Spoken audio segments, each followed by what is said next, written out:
All right. Well, thanks for joining us tonight. I'm Liz Jones, the Blue Star Family Solutions Manager, and we have partnered with MadSkills to bring four military spouses that work virtually from home that have different family dynamics. We're going to talk to everybody. We're going to get their perspective and the impact that their personal family dynamic has had on their virtual career. If you have questions and you're joining us via Zoom, you can ask them with the question and answer box at the bottom, or you can ask them in the chat feature on the right. If you have questions and you're joining us via the Facebook Live, go ahead and leave or put your question in the comments and we'll get to them. I want to start by introducing our panelists. We have Liza Roblin from MadSkills. She's actually the founder of MadSkills. She's an entrepreneur herself. She is a Army wife, or Army spouse, I should say, Army spouse. She also is a mom to four kids, two littles, two bigs. And she has been working virtually for over 13 years. We have James Luter, who is a Navy veteran, an entrepreneur himself. He works full time and he has children at home. Brittany Milner is joining us from Memphis, Tennessee. She is also a full-time virtual employee and has a child. And then I'm Liz Jones. I'm joining you from St. Louis. I have a child, but on and off for the past 10 years, I've been working virtually in some form or another. So, Liza, want to go talk about you? Sure. So I guess I win for the most children. So that also is an interesting family dynamic when you're talking about working from home and juggling that schedule. But like what you said in my introduction, I've been working from home for over 14 years now. And I started that as a software developer, working for a company, and I had my first son. And when he was about 15, 16 months old, I was traveling a lot for work. And I just decided that that lifestyle just wasn't for me. I needed something to where I could be home more with him and just not gone all the time. So at that point, that's when I started my remote work journey. I went to my company and asked them, basically gave them a proposal and was like, here, I can take on these contracts I'm working on, these customers and these clients. This is what I can do from you from a home office type perspective. And that's sort of how I launched into working virtually in the first place. Awesome. Thanks. What about you, James? Great. Yeah, my journey started a little over a year and a half ago. I was a government employee, and when I moved from Florida to the DC area, I stumbled into a roadblock. I had some health concerns. I have a back condition, and it got really, really bad. And my government transition didn't go as smooth as I thought it would. So with all those dynamics happening all at the same time, I knew I had to take a leap of faith and do what I had in my heart to do some years ago. So I started a company, Devoted Life Coaching, and just been working ever since, just building it up, because it just became a reality to me that, time is very precious, but we don't have unlimited time. So the things that I was putting on hold just really hit me like a ton of bricks when I was sick, and then I was without a job. So, it just helped me to launch into it, and very thankful that I did. So it's just now learning and doing and and enjoying the journey all at the same time. So it's great. Awesome. Brittany? Yeah, so my story is very similar to Liza's. I actually started in a corporate office where I'm from in Atlanta. And when it was time for my husband to relocate to a new place, we were just engaged at the time. I put in a proposal and said, look, we're moving. The only reason why I'm leaving here is because I'm moving.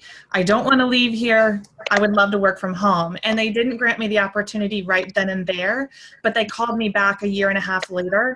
And I've been working remotely since about 2008. Wow. Awesome. Yeah. I kind of almost along the same lines where I started working. I was in the traditional office space, and then just organically it started where I would take, I was out of the office one day. I was out of the office 2 days. And then it got to the point where I was like, look, here's the deal. like, I'm out of this office more than I'm in the office. Can I just work from home and save the gas? So I started with Monday, Wednesday, Friday working from home, and then Tuesdays and Thursdays I actually would go into the brick and mortar traditional office. One of the things is that unfortunately, when my husband ended up transferring to Tampa to McDill, they didn't have a position for me, so I went down there with him, and the next thing you know, I just started volunteering virtually, and just to kind of keep my foot in that career space. So, and then Blue Star Families came along, and I've been here since 2014. So that's awesome. Definitely, yeah. Liza, can you tell me a little bit about MadSkills? I think like that's one of the really important things. Sure. So Erica McManus and I started MadSkills in October of 2016 in order to help military spouses continue to work and continue to develop their careers by getting virtual jobs, and to also help companies who need specific types of talent that were struggling to find good, talented workers and people that were dedicated to their mission as well. So we pair these companies with what we know are amazing military spouses who have skills that translate into the areas. We do marketing, administration, and tech type positions.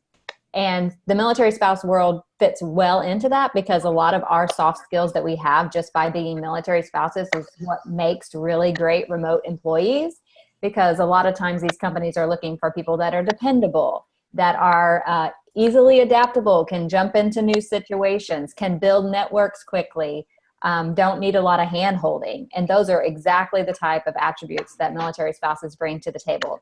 So I became a military spouse after I was already working remotely.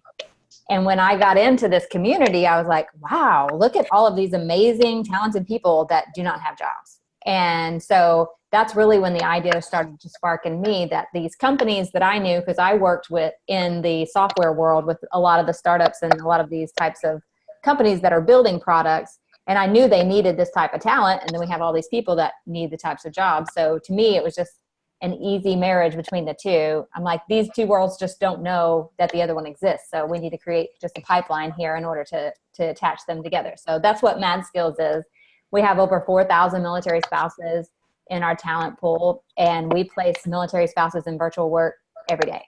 So it's been very exciting since then, and we've grown a lot. And we'll make sure that in the comments of this video, the description, that we'll put a link to MadSkills, so that if you were interested in checking it out, please do.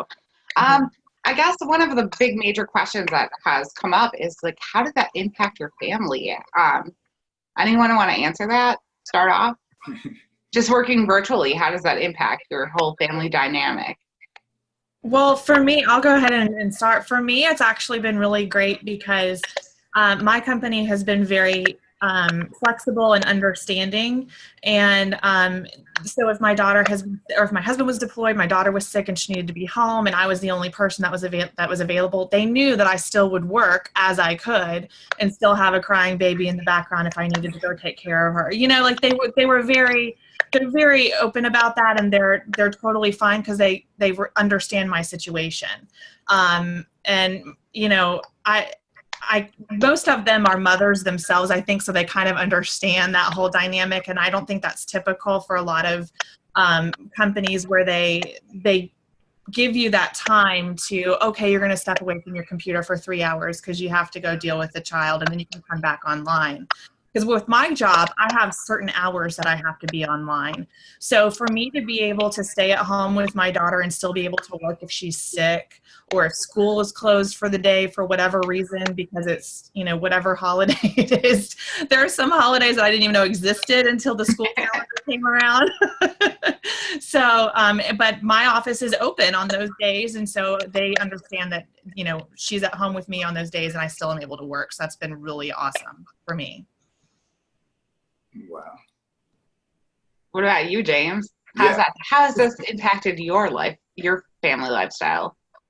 It's actually been really great. For me, my first experience with working remote was when I was overseas in Japan, and I ran an operation from my home.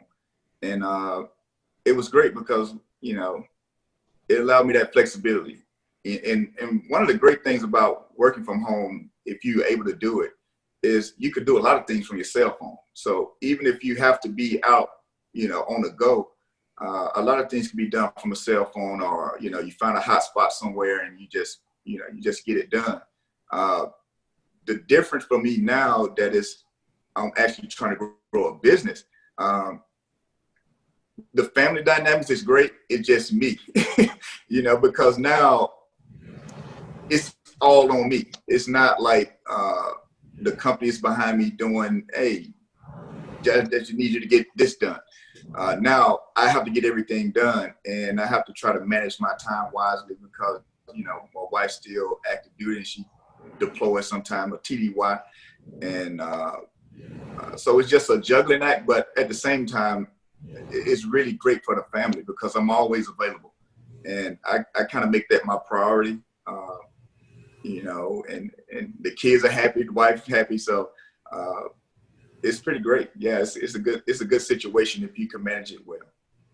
Yeah, absolutely. No, I completely agree. I think that time management aspect is definitely really important, especially when you're a virtual or a employee that doesn't go into an office. That's probably one of the things when I didn't have children, that was when pretty much like the biggest aspect for me was time management, because I would wake up at 7:00 in the morning. I would start answering emails, and by the time I looked up, it was already noon, and I hadn't showered, I hadn't eaten, I hadn't anything yet.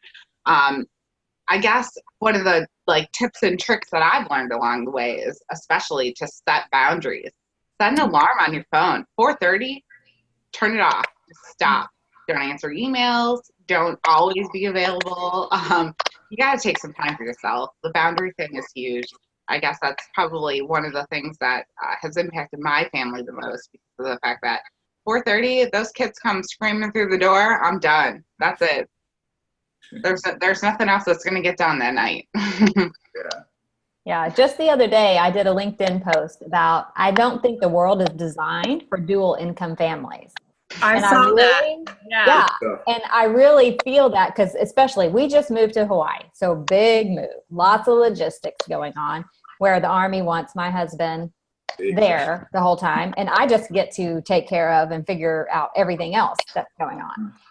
If I was working a traditional 9-to-5 job where I had to go into the office, there'd just be no way it would happen. The kids had to have special shot records here. I had to register them all for one daycare, 3 new schools, find a house, all of these things going on. And it just would not be possible to work in a traditional time frame and set, so the flexibility, I think, in any two-parent household that has children involved, someone has to have some flexibility because kids get sick. Appointments need to be made.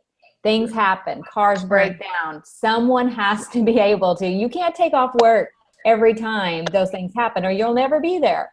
So, and a lot of people solve that problem by just one spouse stays home with the kids, which is fine, but not everybody wants to do that. So that work flexibility, and not everybody's able to do that. 2-income families sometimes have to be in order for families to be able to survive. So I think this work flexibility really helps solve that need, so that at least one person in the household can be more flexible in those times and, work at night instead of the morning. And it's not that I work probably more than even my husband does, because I work at all times during the day, but I'm able to go right, when this is over, I'm going to walk across the street, pick up my daughter from school, come back, I'll be back on the computer doing stuff, but he can't leave, and drive 20 minutes, pick her up, drop her off, and then go back to work. But I can. And I think that's where it really impacts the family positively, although more work for the person that's flexible.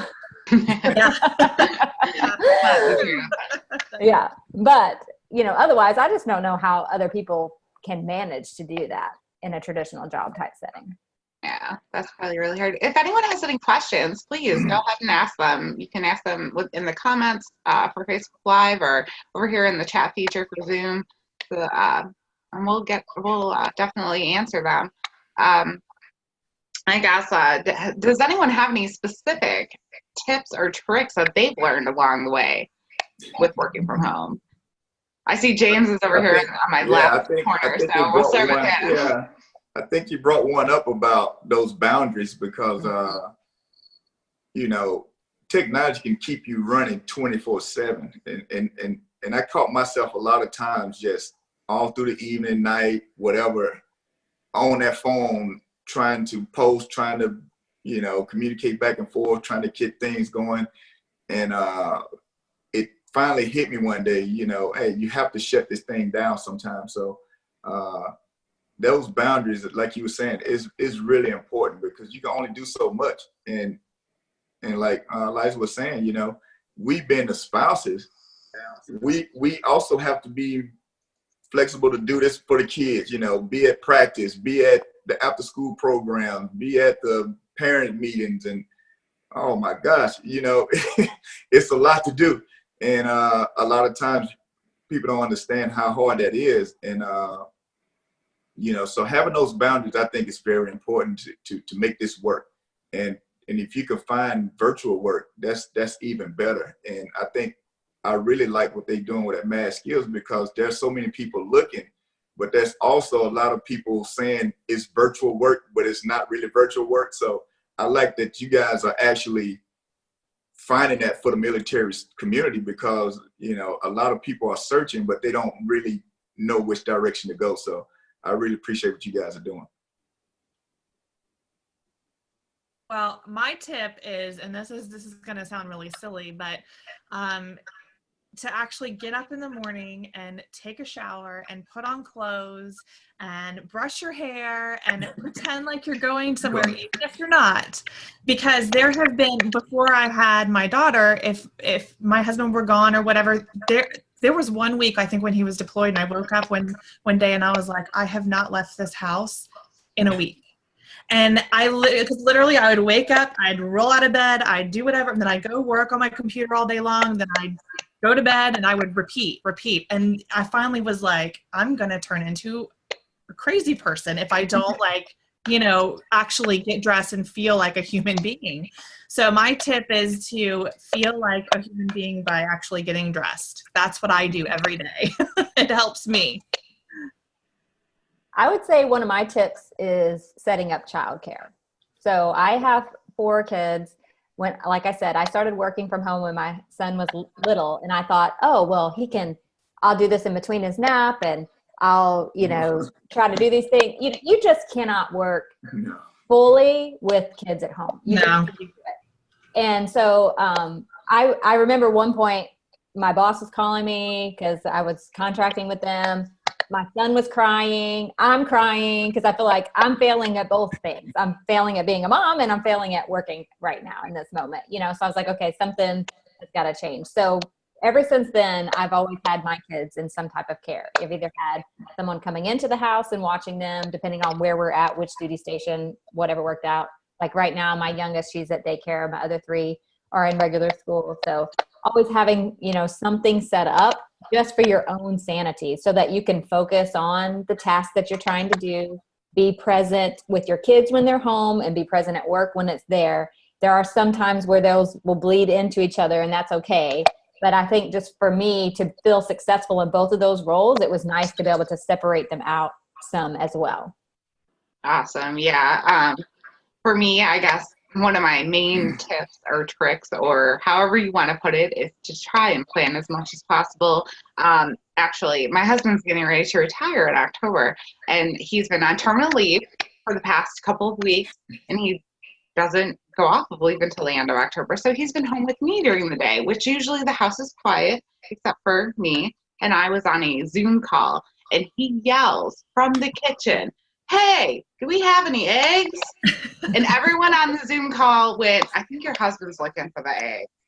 I was mortified, but you know, that was my fault. I should have planned and told him, "Hey, I'm getting on a meeting right now, so I need you to kind of be a little quieter."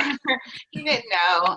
That was my fault. But as much as as much as you do plan, something will definitely always probably go wrong. Not probably go wrong, but something will go wrong at some point in time. But, I think that's one of the things that I've learned is just to try and plan as much as possible beforehand, as much as I can. We actually do have some questions. One's for Liza. It says, how do most companies you work with feel about employees juggling having young children at home while working? Well, most of the companies that we work with, your job is very task driven. So they don't even need to know that. Okay. So you just do the task that you've been assigned to do for their company, whether it's marketing plans, social media scheduling, administrative type work, whatever role that you're placed in. And as long as you're meeting the deadlines and getting the work done, they don't care what hours of the day you do it. They don't care what's going on there. A few of them will have requirements for meetings for you to be in like different stand-ups or scrum meetings, those types of things, so in those times you need to make sure that, your kids are at least somewhat occupied if you have to. I mean, there have been days that I have posted notes on my door. I have stuck towels underneath the bottom, when you just can't help it and they're there and you still have to function. And then nobody come through the door. Nobody knock on the door. Don't bang on the door and yell mom for the next 20 minutes. Mom's going to be in a call, so you can also train your family, and even little kids like my 5-year-old now, she's at a good point where she won't come in. If mom has the door shut and it's locked, she knows that I'm doing something she's not supposed to interrupt and she can wait until I'm done to come out. Now my 2-year-old, that's still touch and go, but I got some olders that I can be like, hey, come down here and make sure Andy doesn't bang on my door for the next 20 minutes. So I know. I was gonna say, I keep expecting my 3-year-old to bust through this door any minute. So yeah. And when it happens, and as long as you're doing good work and delivering, none of our customers would fire you because your child walked in during the meeting. It's more embarrassing for you probably than it impacts anything else. Yeah, definitely. Now, for me, though, I have to have childcare. That's part of the arrangement. Any remote workers do have to have, because we have set hours that we're supposed to be in the office. We are not able to be flexible with our position. So we do have to have childcare. But, we're on a routine. It's good. I know what my day looks like at the beginning, middle, all of my entire day is planned out because of it. So childcare absolutely is amazing. But it is a requirement for some employers. Yeah. There is actually another question. Does anyone do co-working? I personally don't do co-working, but I totally understand the second part of this question. It says, I'm a social person who wants to make sure it would work for me this way. And that is completely understandable. I can tell you from my experiences that sometimes virtual work, working from home, is very lonely. You kind of can go many, many hours without speaking to anyone. Yeah, so I've been to a co-work space before, and I thought it was awesome. I was like, there are human beings here, and you have coffee, and there's a copy machine, and everything. I was such a dork, but yeah, I love co-working spaces. I worked at one a lot when we lived in Clarksville. I'd actually drive to Nashville downtown to one of the co-working spaces because I just felt a lot more creative there. Yeah, to walk around downtown, I feel like I was, in a big city, and the hustle and bustle type thing that you miss every once in a while, when you work from home. So for me, it always just depends on the season that I'm in and where I'm at. So now it would be like a good 30 minutes to drive there and back. So to me, it's not really worth the time that cuts out of my day to do that. But I may go down to Starbucks and work if I need to get some social interaction or find some other people with a computer that don't seem to be too bothered by me being like, hey, what are you working on? So yeah, just knowing that and finding those social outlets that you need is good. And if co-working is a possibility, I highly recommend it. It's great. And it's a great networking opportunity too, for you to meet people that are in your industry or that you can find another job through, or, there's all kinds of relationship building that can happen in those spaces. What about you, James? How do you feel about co-working space? Yeah, I mean, I have to get out every so often. It seems like the walls cave in on you sometimes. But I'll do things like maybe go to the coffee shop or, a mall or something like that. Because as long as I have my phone, I can basically do everything I need to do. So I think the co-working is great if you're able to do it. And if it's not going to inconvenience you in any way. Because sometimes, one of the other things about working from home or whatever is, the cost savings. So, if you're going to be commuting all over the place, it's almost like you're going to a job. so, Yeah. so you have to try to plan that out, find local community gathering places that you can go to that's not, going to cost you too much money to do. So I do things like that. I'm on base. So right here at my base, we have a lot of things right down the street. So maybe a mile or two for me, I could just get to it, hang out for a little while, have some social interaction.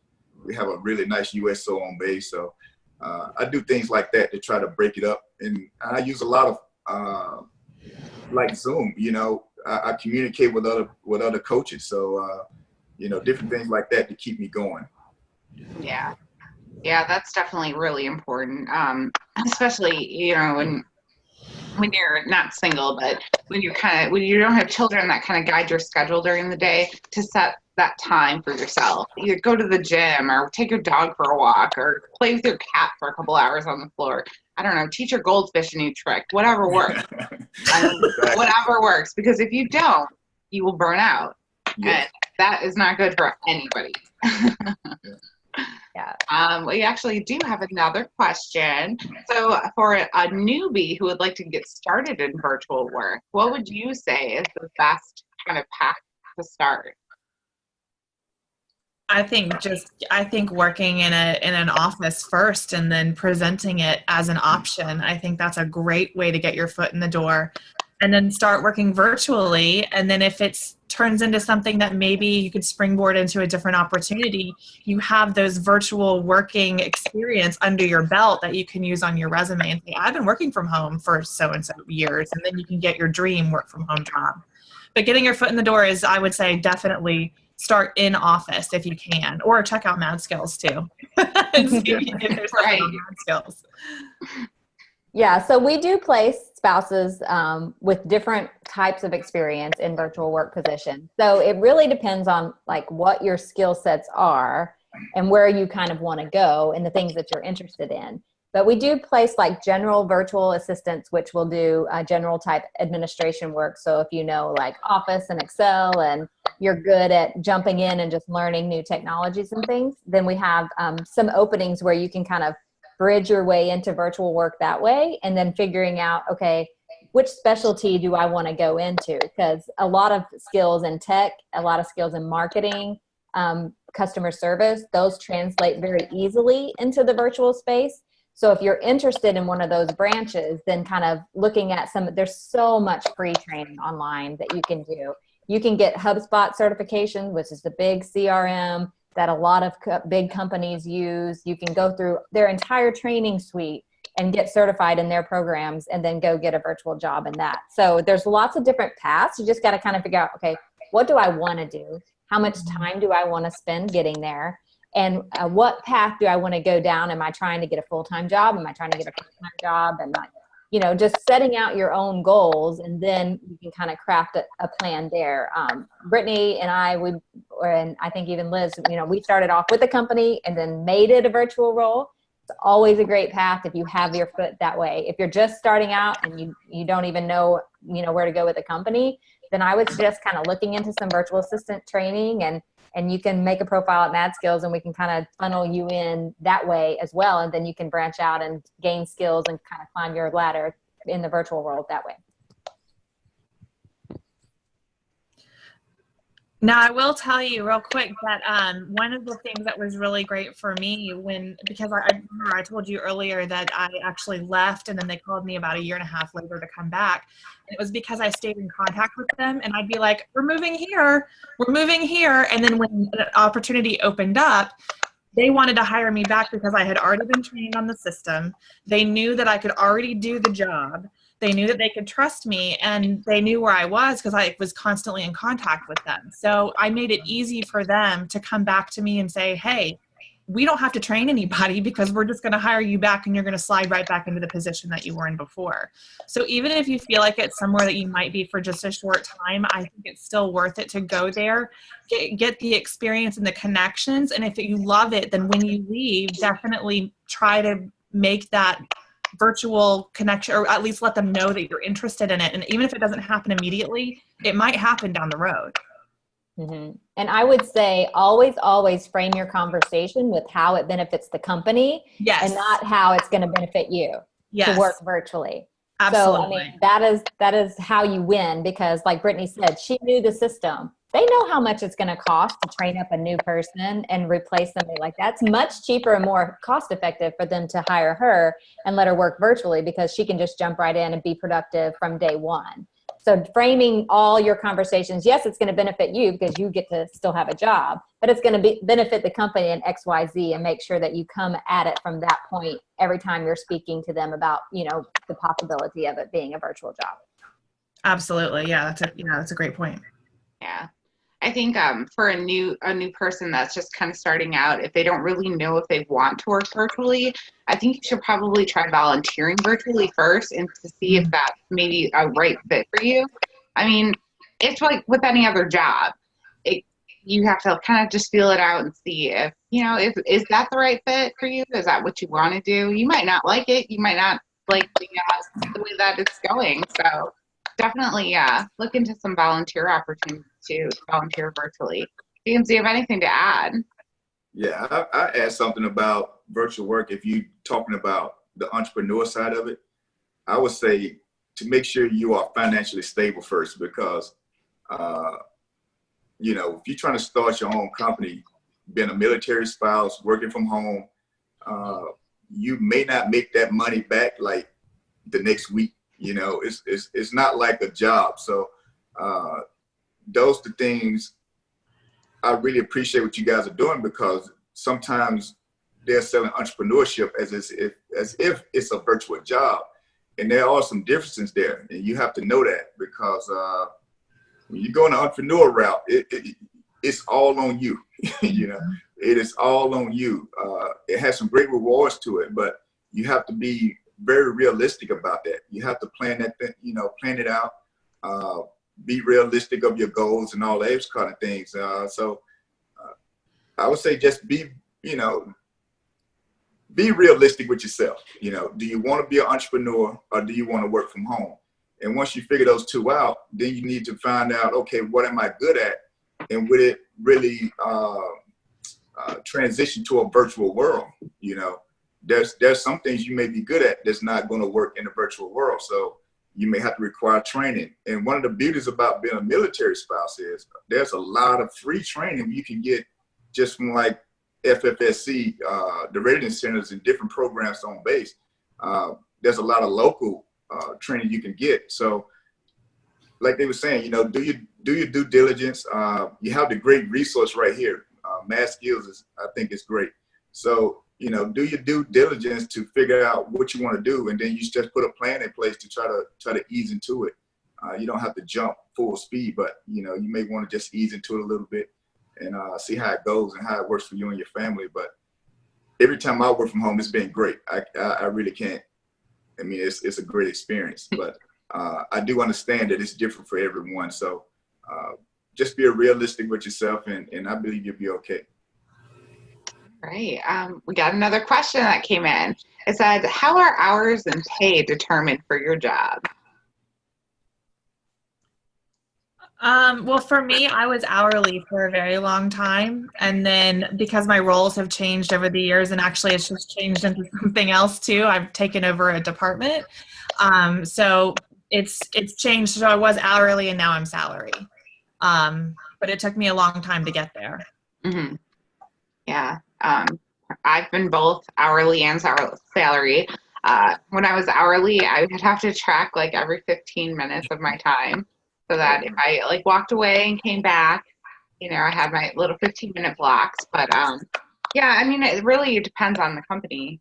Yeah. Where you work. Yeah, my first experience virtual, it was great. I was basically salary, so an 8-hour day, and as long as I got all of my tasks accomplished in that 8 hours, I didn't really have to micromanage that or anything. They didn't, give me a hard time with it. So really loved that job, but you know, it was in Japan, so I can't stay there forever. Yeah. But now, like I say, it's all on me. So if I can't make it happen, there's no pay. So so that's the difference between the entrepreneur side and, you know, virtual actual employee side. So yeah. Yeah. So when I started working virtually, I proposed myself as a contractor. So it kind of immediately put me into the entrepreneur or freelance type space. And so that was really my first business. And then I've grown 4 different businesses and sold one and still have the others, going through my entrepreneurial journey and process. But to answer your question from like a MadSkills perspective, every spouse that we put in place with companies work on an hourly basis. So that you all have an hourly rate, you know how much it is going in, and you track your time, and we bill the companies for the time. So that's how our model works. So if you work for us with another company, then it's all hourly virtual work. Awesome. Well, I'm looking at the time over here. I just wanted to thank you guys so much. Is there anything that you would like to add or any more questions? No, I really appreciate you guys for allowing me to be on. Really great experience. I actually learned a lot. So I hope all those that's tuning in is actually get some inspiration also. So, you know, we can, as military spouses, make the best of our different tours because we move everywhere. So thank you guys for the opportunity. Thank you. Yeah, thank you so much. I had a great time speaking with everybody today, and virtual work is possible. I just want to remind everybody, it really is. You just need to know where to go. MadSkills is a great place to start to do that. There's a lot of great free resources to learn new skills that Liza mentioned earlier. So it is possible, and you can do it. And I, you know, military spouses are really flexible, and we're really resilient, and I think employers are now realizing this because of our voices. We're doing things like this, and we're speaking out. And even in my employer now, I'm like, you need to hire more military spouses. So I think if we continue to talk about it, then we're going to open up more doors. Absolutely. You are absolutely correct. Yeah. And of course, I want to plug MadSkills. So everyone who's watching, if you need a virtual job, please go to our website, hiremadskills.com, skills, skills.com. And you will see an apply now button. And that's where we keep all of our applicant pools. So all of the different job types that we place and work directly with companies are there. So you can apply, create your profile, upload your resume. And when a company comes to us asking for a specific talent, we pull directly from that pool and match you guys up. So it's very important to have your profile filled out, be complete, have as much information as you can on there as possible so that when we're searching through and making the right matches, that we find you whenever you're looking for your virtual job. So hiremadskills.com. Awesome. And Liza, that is free? It is free. You do not have to pay. The companies pay for our service, free for professionals, so you don't have to worry about paying us any money. Awesome. Yep. If anyone has any additional questions and would like to reach out to me, they can email me at ljones@bluestarfam.org, or if you're catching us on Facebook and you leave a comment, we'll go ahead and we'll make sure that we answer you. No problem. And I think that's it. Thank you guys so much for joining us tonight. Thanks. Thank you. Thanks for having us. Have a good night. All right. Bye. Bye-bye. Bye.